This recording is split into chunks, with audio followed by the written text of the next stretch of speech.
Hello everybody and welcome to this screencast on signposting language.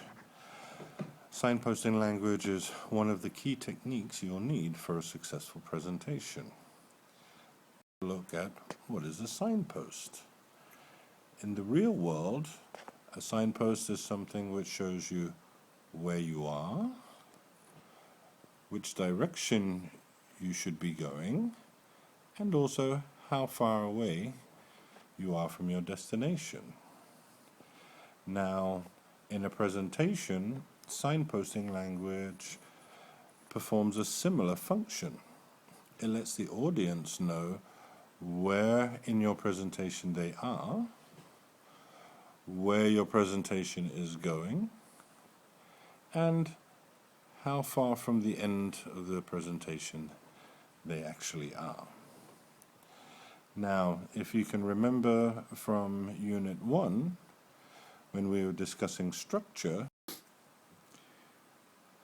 we said that a presentation can be a lot like a maze for your audience, in that it can be quite easy for them to get lost. But if your presentation has a good structure, and you also use good signposting language, it makes it very easy for your audience to be able to follow along with what you're saying, understand the meanings behind the ideas in your presentation, and they'll be able to follow you through safely all the way to the end of your presentation. So, what we're going to be looking at today, and what I shall be doing next, is giving you an example of some of this presentation signposting language.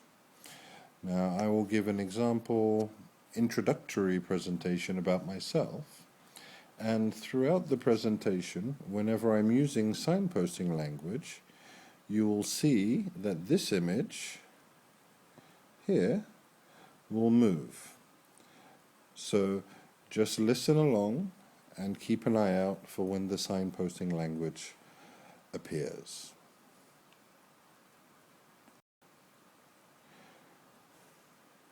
Okay, so good morning everybody and welcome to my introduction presentation.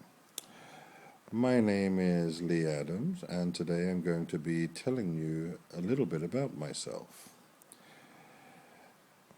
I have divided my presentation into three main areas. First, I shall tell you a little bit about where I'm from and where I have lived. Next, I shall discuss my professional background. And finally, I shall talk to you about one of my hobbies. So, let's move on to the first point, and that is, where am I from? As you can no doubt tell from the flag in this picture, I was actually born in America. I am from California, but I have traveled quite a lot during my life. I have lived in Japan and the Philippines, and I grew up mainly in England. That is where I went to school and to university. And I've been in the Czech Republic now for the last 9 years. So, that's all I want to say about that point. So now let's move on to my second point, which is my professional background. I have over 25 years experience in working with IT, and I can do everything from repairing computers to fixing telephones to programming and designing internet websites. Okay, so let me move on to my last point, which is my hobby. As you can see in the image here, I like photography. And even though I do have a nice digital camera at home, I still enjoy going out with a very old-fashioned film camera and taking landscape photography in the countryside. I find it quite relaxing. Okay, so that's all I want to talk about today, and before we finish, let me just go over my main points again. First, I told you where I'm from. Then, I told you a little bit about my professional background. And finally, I discussed with you about my hobby. So, thank you very much for your attention. And if you have any questions, I'll be happy to answer them now.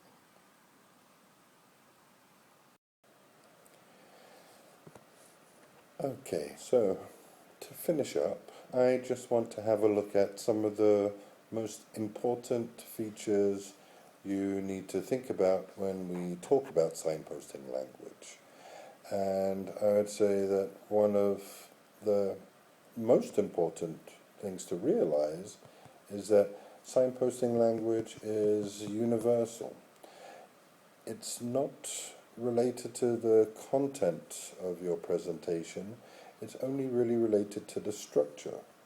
And this is why you'll find that signposting language is mainly consisted of set phrases. And so you have certain phrases you can use for opening your presentation, welcoming the audience, introducing yourself. There are phrases for starting topics, for ending topics, for taking the audience on a sidetrack. And the most important part is that the signposting language is useful for guiding the audience through the presentation and also for directing their attention as well. So whenever you have an interesting graphic or a chart, you again will be using certain set phrases to focus the audience's attention.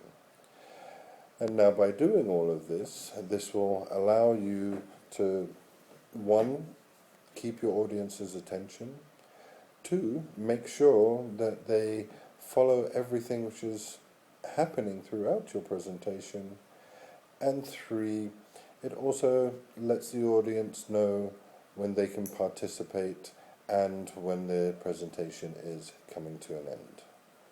So, thank you very much for your time, and I look forward to seeing you over the next activities. Goodbye.